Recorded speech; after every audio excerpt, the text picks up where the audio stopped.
Han, we are evacuating now. My cousin was already there. And as you can see, we cannot stay here for long because of the flood will go higher more than in the other days comes. I show you.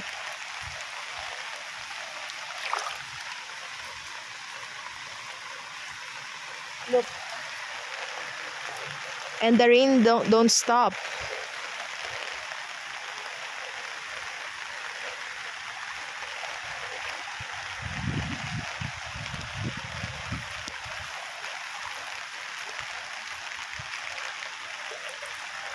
So, we really decide to evacuate, or else we are not allowed or we are not able to go outside, even to buy food. It looks like a river.